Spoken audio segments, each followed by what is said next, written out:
Good morning, students of class 8. Today I welcome to you for learning a new chapter of maths. This is the chapter number 9 and the name of the chapter is the algebraic expression and identities. देखिए बच्चों, algebraic expressions क्या होते हैं? Whenever you are in the class 6 and 7, I already told you about the algebra. कि जैसे हमने mathematics के बहुत सारे टाइप्स पढ़े थे. लाइक हम ज्योमेट्री पढ़ते हैं मैथ्स में, हमने डेसिमल्स पढ़े थे, हमने इंटीजर्स पढ़े थे, बहुत सारी चीज़ें हमने पढ़ी. लेकिन जब हमने इंग्लिश के जो अल्फ़ाबेट्स है A to Z, जब हमने उसको एक नए पैटर्न में लिखना शुरू किया तो हमने उसे क्या बोला? अलजेब्रा. तो अलजेब्रा मतलब हमारे मैथ्स की एक ऐसी स्ट्रीम जिसमें हम इंग्लिश के अल्फ़ाबेट्स को साथ में लेके हमारी जो 4 एक्सप्रेशंस हैं, plus minus multiply and division जैसी ऑपरेशंस कंप्लीट करते.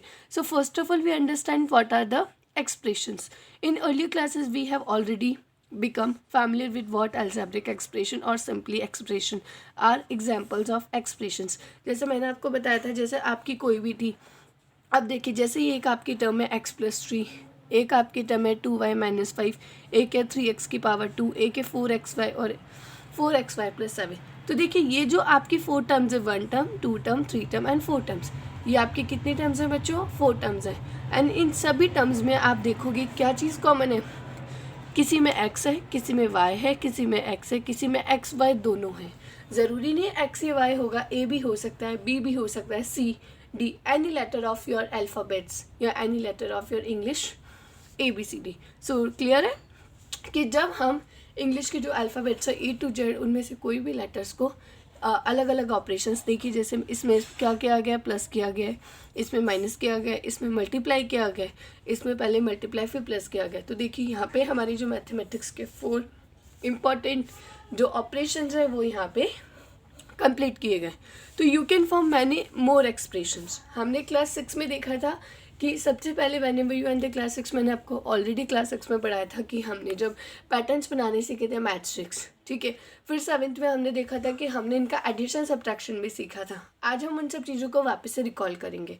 ओके, तो यू कैन फॉर्म, लेकिन हमारे लिए कुछ चीज़ें, कुछ इंपॉर्टेंट चीज़ें हैं जो कि हमारे लिए जानना बहुत ज़रूरी है एक्सप्रेशंस के लिए, कि इनको बनाया कैसे जाता है. तो expressions are form from variable and constant. देखिए कि जो एक्सप्रेशंस होते हैं वो किससे मिलकर बने होते हैं? Variables and constant. तो देखिए वेरिएबल्स क्या होते हैं? वेरिएबल मतलब हमारे जो अलजेब्रा के अल्फ़ाबेट्स हैं ABCDEF, इनको हम क्या बोलते हैं? वेरिएबल. एंड कांस्टेंट होते हैं नंबर. नंबर मतलब जो हमारे नॉर्मली हम जो मैथ्स में लिखते हैं 1 2 3 4 5 6, उनको हम बोलेंगे कांस्टेंट. और जो अलजेब्रा है ABCD अल्फ़ाबेट्स है, उन्हें हम बोलेंगे वेरिएबल्स. और ये देखिए बच्चों कि जो ये वेरिएबल्स होते हैं इनकी वैल्यू डिफ़र होती है. कि मान लीजिए कभी आप x की वैल्यू 5 रखोगे तो कभी उसकी वैल्यू 1000 भी हो सकती है. लेकिन जो कांस्टेंट होता है वो कैसा होता है? सेम. मतलब कहने का तात्पर्य ये है कि मान लीजिए आपका अलजेब्रा A है, A आपका वेरिएबल B है या आपका वेरिएबल D है, तो कभी तो आप A की वैल्यू 5 रख सकते हो या कभी आप A की वैल्यू 50 रख सकते हो. इसी तरीके से जो वेरिएबल B है उसकी वैल्यू 50 भी हो सकती है, 100 भी हो सकती है, 2000 भी हो सकती है. तो हम कह सकते हैं कि जैसे आपकी यहाँ पे गिवन एक्सप्रेशन है x+3, तो देखिए इसमें जो x है वो है वेरिएबल. वेरिएबल मतलब हमारी इंग्लिश अल्फ़ाबेट्स का एक लेटर. और जो 3 है वो है कांस्टेंट. देखिए इस एक्सप्रेशन में ये दे रखा है कि x की जगह पे आपको कोई वैल्यू रखनी है और उसमें आप कितने ऐड करेंगे? 3 ऐड करेंगे. तो हम कह सकते हैं कि जो वेरिएबल्स होते हैं यानी हमारे जो इंग्लिश अल्फ़ाबेट्स हैं उनकी वैल्यू चेंज हो सकती है. They have to be different at the different levels. Okay, लेकिन जो कांस्टेंट होता है वो सेम होता है. तो हम जैसे यहाँ पे दे रखा है 2y-5, तो यहाँ पे देखिए बच्चों y की जो वैल्यू है वो बार बार बदल सकते हैं, लेकिन जो -5 है उसकी वैल्यू कांस्टेंट रहेंगी. इसलिए जो चीज़ एकदम एक जैसी रहेगी इसलिए हम उसे क्या बोलते हैं? कांस्टेंट. तो you can form many more expression. As you know, expressions are form from variables and constant. The expression 2y-5 is form from the variable and constant 2 and 5. तो देखिए यहाँ पे हमारी जो वेरिएबल है वो क्या है बच्चों? y. और यहाँ पे जो कांस्टेंट क्या है? 2 और 5. मतलब यहाँ जो नंबर 2 है और यहाँ जो नंबर 5 है उसकी वैल्यू नहीं बदली जा सकती. इसी तरीके से द एक्सप्रेशन 4xy+7, यहाँ पे x और y की वैल्यूज़ डिफरेंट हो सकती हैं लेकिन 4 और 7 की वैल्यू सेम रहेगी. Okay, we know that the value of y in the expression 2y minus 5 may be anything, कि यहाँ पे जो y है उसकी वैल्यू, क्योंकि y क्या है, वेरिएबल, तो इसकी वैल्यू क्या हो सकती है, एनीथिंग. It can be 2, 5, -3, 0. कभी आप 2 रख सकते हो y की वैल्यू, कभी आप 5 रख सकते हो, जैसा मैंने आपको अर्लियर बताया.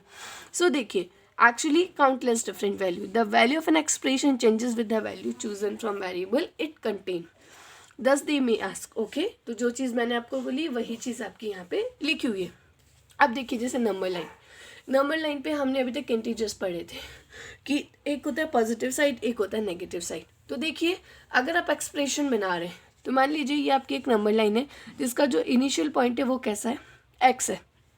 अगर आप उसके राइट हैंड साइड में कोई भी डिजिट राइट करते हो, जैसे आपकी नंबर लाइन है, इसका जो इनिशियल पॉइंट कैसा होगा, एक्स. अब ये बोल रहे हैं कि इसके बाद के 5 नंबर लो. तो देखिए, पॉजिटिव साइड है मतलब राइट हैंड साइड है, तो आपको पता है नंबर लाइन के जो राइट हैंड साइड वाला जो पार्ट होता है वो हमारा कैसा होता है, पॉजिटिव, मतलब एडिशन. इसी तरीके से जो नेगेटिव वाला होता है वो कैसा होता है, सॉरी, जो लेफ्ट वाला होता है वो कैसा होता है बच्चों, नेगेटिव. तो देखिए, यहाँ पे जो हमारी एक्सप्रेशन है वो कैसी है. Consider the expression x plus 5, से the variable has a position x on the number line. देखिए, इन्होंने बोला कि आपको वेरिएबल शो करना है. Here your variable is the x, जिसमें कितने ऐड करने, 5 ऐड करने. तो देखेंगे कि मान लीजिए ये x है और इसके आगे के 5 हमें ऐड करने, तो 1, 2, 3, 4, 5 हम कोई नंबर लेंगे. इसी तरीके से x माइनस 5 होता तो हम इधर की तरफ जाते. सो इस तरीके से बच्चों हमारी जो एक्सप्रेशन है हम उन्हें नंबर लाइन पे भी रिप्रेजेंट कर सकते हैं. सो चिल्ड्रन, देखिए ये जो आपके सॉल्यूशंस हैं, ये क्वेश्चन नंबर 1 एंड 2, ये देखिए अगर आप आपकी बुक के पेज नंबर 138 देखोगे तो उसका जो ट्राई दीज है फर्स्ट वाला, उन दोनों के सॉल्यूशन है. तो देखिए, फर्स्ट क्वेश्चन में क्या दे रखा है, give 5 examples of expression containing 1 variable and 5 example of expression using containing 2 variable. इन्होंने बोला कि 1 वेरिएबल एंड 2 वेरिएबल्स क्या होते हैं. 1 वेरिएबल, मान लीजिए आपकी कोई एक्सप्रेशन है जिसमें आपने एक एक डिजिट, एक एक वेरिएबल मतलब एक एक अल्फ़ाबेट काम में लिया, तो वो आपकी कैसी एक्सप्रेशन होगी बच्चों, 1 वेरिएबल. जैसे कि look at the following example. तो देखिए, 1 वेरिएबल मतलब कोई भी letter of any English like ABC. तो देखिए, जैसे इन्होंने 1 वेरिएबल बनाई तो हमने यहाँ पे क्या वेरिएबल यूज़ किया, x+1. तो देखिए यहाँ पे कितने वेरिएबल्स काम में लिए, 1. इसी तरीके से 2x+4, ये जो हमारी एक्सप्रेशन है इसमें ओनली हमने वेरिएबल x यूज़ किया है. इसी तरीके से यहाँ पे देखो 3y का स्क्वायर मतलब 3 इंटू y. लेकिन देखिए बच्चों, जो y वेरिएबल मतलब लेटर जो है वो हमारा कैसा, y, एंड y कैसा, सिंगल. इसी तरीके से 3/2 z-7. देखिए z जो है वो भी आपका सिंगल वेरिएबल है, t की पावर 3 + 9. ओके, अब इन्होंने हमें बोला कि आपको 5 एग्जाम्पल्स बताने हैं और विथ 2 वेरिएबल्स. मतलब अब 2 वेरिएबल कौन सा हो सकते हैं, जैसे एक्स वाई ले लेंगे, ए बी ले लेंगे, सी डी ले लेंगे. जैसे देखिए, फर्स्ट एक्सप्रेशन है XY + 3 मतलब x इंटू वाई. देखो x और y दोनों अलग अलग लेटर होते हैं इंग्लिश में. इसी तरीके से x² y मतलब x को 2 टाइम इंटू y. देखिए यहाँ पे भी हमारे 2 वेरिएबल्स हैं, यहाँ भी 2 वेरिएबल्स हैं. तो इस तरीके से बच्चों ये जो आप आंसर्स हैं ये अपनी बुक में ही लिखेंगे, but you all do this properly. अब इसी तरीके से क्वेश्चन नंबर 2 है, show on the number line. देखिए यहाँ आपकी बच्चों यहाँ पे आपको कुछ एक्सप्रेशंस गिवन है, एक के x-4, 2x+1 और 3x-2. इन्होंने बोला आपको इसको किस पे रिप्रेजेंट करके दिखाना है, नंबर लाइन. अब देखिए x मतलब ओनली x करना है, तो ओनली x को क्या मान सकती हूँ मैं, इनिशियल पॉइंट मान सकती हूँ. तो देखिए ये मेरी एक नंबर लाइन है, ठीक है.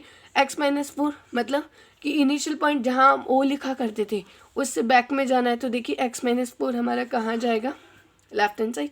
ओके, इसी तरीके से बच्चों 2x+1, तो 2x मतलब 2 टाइम ऑफ x. तो देखिए यहाँ पे 2 टाइम ऑफ x कैसे आएगा कि यहाँ पे हमें लाइन को 2 टाइम्स बनाना पड़ेगा, मतलब जैसे एक x और इसके बाद में x और इसमें 1 नंबर ऐड कर दिया. इसी तरीके से 3x-2, तो पहले 3x बनाएंगे, 1x 2x 3x और इधर की तरफ लिख के. So clear. So after it is हमारे पास अब नई चीज़ आती है कि टर्म फैक्टर एंड कॉफिशिएंट्स क्या होते हैं. देखिए, टर्म फैक्टर एंड कॉफिशिएंट, जैसे अभी तक आपको एक्सप्रेशन समझ में आ गया, उसमें मैंने आपको 2 चीज़ें पढ़ाई, एक पढ़ाई थी वेरिएबल और एक बताया था कांस्टेंट. वेरिएबल क्या था, इंग्लिश का लेटर, और कांस्टेंट एक ऐसी वैल्यू जो हमारी एक्सप्रेशन में गिवन होती है which is never be change, जिसे हम कभी भी नहीं बदल सकते. देखिए अब हम देखेंगे कि टर्म्स, फैक्टर एंड कोएफिशिएंट क्या होते हैं। देखिए ये सब जो पार्ट होते हैं बच्चों, ये भी हमारी एक्सप्रेशन का ही पार्ट होता है, बट हमें चेक करना होता है कि जैसे लाइक दैट कि देखिए टर्म्स क्या होती है कि देखिए जैसे आपकी एक एक्सप्रेशन दे रखी है। अब इस एक्सप्रेशन में आप देखोगे कि आप बोलोगे कि अगर मैं आपसे पूछूं इसमें वेरिएबल क्या है, तो आप बोलोगे कि मैम इसके अंदर हमने जो एक्स है उस वेरिएबल को काम में लिया है, मतलब जो लेटर एक्स है, क्योंकि जो लेटर्स होते हैं उन्हीं को ही तो हम मानते हैं वेरिएबल। तो यहाँ पे हमारा जो वेरिएबल है वो क्या हो गया, एक्स। लेकिन अगर मैं बोलूँ कांस्टेंट, तो आप बोलोगे कि मैडम जी यहाँ पे जो डिजिट है 4 और जो 5 है वो कैसी है, कांस्टेंट, क्योंकि यहाँ पे 4 और 5 को नहीं बदला जा सकता। लेकिन टर्म क्या होगी, देखिए बच्चों टर्म क्या होती है, टर्म इंडिविजुअल थिंग होती है जो किसी भी चीज़ से प्राप्त हो सकती है। जैसे यहाँ दे रखा है 4x, तो देखिए 4x कैसे आया होगा, जब आपने 4 को वेरिएबल x से मल्टीप्लाई किया होगा, it is a product of that. तो हम बोल सकते हैं कि terms are added to form expression, terms themselves can be formed as a product of factor, कि किसी भी चीज़ का। तो देखिए यहाँ पे जो बच्चों हमारी टर्म है वो कैसी है, 4x, क्योंकि ये 4 और x कैसे बना होगा, जब हमने 4 को x से मल्टीप्लाई किया होगा। अब देखिए इसमें जो +5, तो देखिए हमने यहाँ पे क्या किया कि एक आपकी जो टर्म है, मतलब एक जो आपकी चीज़ थी 4x थी, जिसमें आपने कितने नंबर ऐड किए थे, 5 नंबर।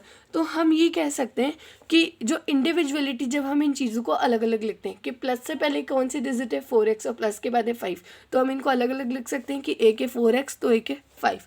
तो देखिए बच्चों ये जो हमारी एक्सप्रेशन है इसमें हमारी कितनी टर्म्स है, 2। तो हम इस इंडिविजुअल चीज़ को, जैसे 4x जो है इंडिविजुअल, हम इसको बोलेंगे टर्म।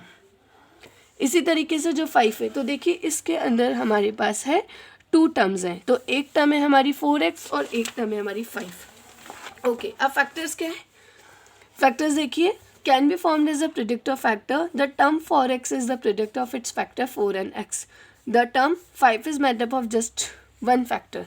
देखिए 5 जो है वो सिंगल डिजिट है, तो इसका फैक्टर क्या होगा, 5 ही होगा।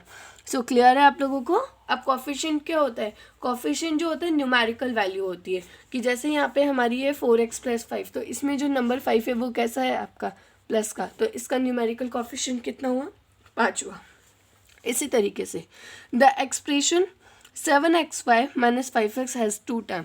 देखिए अब हमारी एक्सप्रेशन है यहाँ पे 2 टर्म्स है बच्चों, एक है 7xy और एक है -5x। देखिए बच्चों जब भी हम चीज़ों को सेपरेट लिखेंगे तो हम उनके साइंस को कभी भी नेग्लेक्ट नहीं करेंगे, कभी भी इग्नोर नहीं करेंगे। तो हमारी जो फर्स्ट टर्म है वो 7xy and the second term is the -5x। तो देखिए 7xy क्या हुआ होगा कि 7 × x × y, ओके, कि 7xy is the product of factor 7x and y, और यहाँ पे जो सेकंड टर्म है -5x। ओके, तो देखिए हमारे अब न्यूमेरिकल कोफिशिएंट क्या हुआ यहाँ पे कि जो xy के साथ कौन सा नंबर था 7, और यहाँ पे न्यूमेरिकल कोफिशिएंट -5x के साथ x के साथ कौन सा नंबर है, मतलब वेरिएबल को छोड़ के, अल्फ़ाबेट को छोड़ के जो भी डिजिट लिखी होती है हमारी मैथ्स की, उसी को ही हम न्यूमेरिकल कोफिशिएंट मानते हैं। ओके, तो देखिए जैसे हमारा यहाँ पे दे रखा है बच्चों, एक आपको ट्राई दिस दे रखा है, आपको इसे अपनी नोटबुक में करना है, आपकी रफ कॉपी में लिखिएगा। Identify the coefficient of each term in expression. तो देखिए कैसे लिखेंगे, आपके यहाँ पे देखिए टर्म्स दे रखी है, सो लेट्स सी। सो देखिए बच्चों आपका क्वेश्चन है identify the coefficient of each term in the expression. अब देखिए अगर मैं इसमें टर्म्स की बात करूँ तो देखो मुझे 4 टर्म नज़र आ रही है। एक टर्म दे रखी 1, दूसरी है -10x²y, तीसरी दे रखी +5xy² और फोर्थ दे रखी 20। तो सबसे पहले हम टेबल बना लेंगे, क्योंकि इसमें आपको क्या करना है, इनका कोफिशिएंट बताना है। तो कोफिशिएंट सबसे पहले तो हमने लिख दी टर्म, कितनी टर्म्स हैं 4, तो 1 2 3 4। अब टर्म्स हमारी कौन कौन सी थी, पहली टर्म है हमारी x² y², उसके बाद दूसरी थी साइन, मैंने आपको बताया इग्नोर नहीं करना, साइन भी लेंगे। तो second sign is that -10x²y, third है 5xy² and the fourth is the -20। अब देखिए फर्स्ट वाली में बात करूँगी तो इसमें 2 अल्फ़ाबेट्स कौन से, x और y, ठीक है, और x को कितने टाइम लिखना है, 2 टाइम, मतलब x की अगर वैल्यू 1 ही मानेंगे क्योंकि यहाँ पे इसको मल्टीप्लाई नहीं किया, तो इनका कोफिशिएंट ऑफ टर्म क्या हो गया, 1। अब देखिए x² y, ये तो आपके वेरिएबल है, अब इसमें नंबर क्या गिवन है, -10, तो इसका न्यूमेरिकल कोफिशिएंट कैसा होगा, -10। इसी तरीके से 5xy², देखिए xy² तो क्या है आपका वेरिएबल है, लेकिन कौन से नंबर से मल्टीप्लाई किया गया, 5 से, so it's numerical coefficient is the 5। इसी तरीके से -20, अब -20 मैथमेटिकल ऑपरेशन में -20 लिखा है, इसमें कोई भी वेरिएबल ऐड नहीं है या मल्टीप्लाई नहीं है, तो ये आ गया -20। एंड आफ्टर इट इज़ अब हमारी टर्म्स आती है मोनोमियल्स, बाइनोमियल्स एंड पॉलिनोमियल्स की। हम जो हमारी एक्सप्रेशंस हैं हम उन्हें 3 पार्ट्स में डिवाइड करते हैं। वो 3 पार्ट्स क्या होती है, 3 टाइप्स की। कि जब हम सिंगल वेरिएबल पढ़ते हैं, सिंगल टर्म पढ़ते हैं, तो हम उन्हें क्या बोलते हैं बच्चों, मोनोमियल।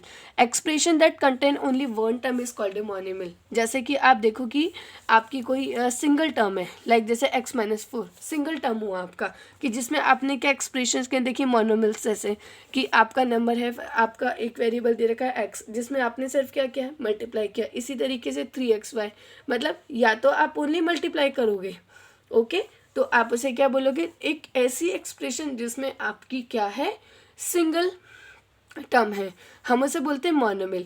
एक ऐसी टर्म जिसमें जैसे देखो a+b, इसके अंदर एक वेरिएबल a और दूसरा वेरिएबल b है, तो देखिए ये कैसी टर्म्स हो गई, 2 टर्म हो गई, क्योंकि इसमें एक टर्म a और दूसरी टर्म b। तो देखिए इसी तरीके से 4l + 5m, first term is 4l and the second term is the 5m, तो देखिए ये कैसी हो गई, बाइनोमियल। एक होती है ट्राइनोमियल जिसमें 3 टर्म्स होती है, तो देखिए a + b + c, तो देखिए a एक डिफरेंट वेरिएबल है, b एक डिफरेंट है और c भी एक डिफरेंट वेरिएबल है। तो हम कह सकते हैं कि ट्राइनोमियल कैसी होती है, कि जिनके अंदर हम एक्सप्रेशन 3 टर्म्स पढ़ते हैं। एग्जाम्पल, और पॉलिनोमियल होती है जिसमें 2 या 2 से ज़्यादा होती है, लाइक 3 और 4, जैसे a + b + c + d, okay. जैसे 3xy, 3 अलग है, xy, तो 2 या 2 से ज़्यादा जो होती है वो हमारी कौन सी हो गई बच्चों, पॉलिनोमियल। एंड स्टूडेंट, इसका जो एग्जाम्पल है ट्राई दिस वाला आप खुद लोग करेंगे सेल्फली, कैसे आपको फॉर्म करना है, okay. And then next video we have learn about like and unlike terms and addition and subtraction of algebraic expression, okay. Thank you all.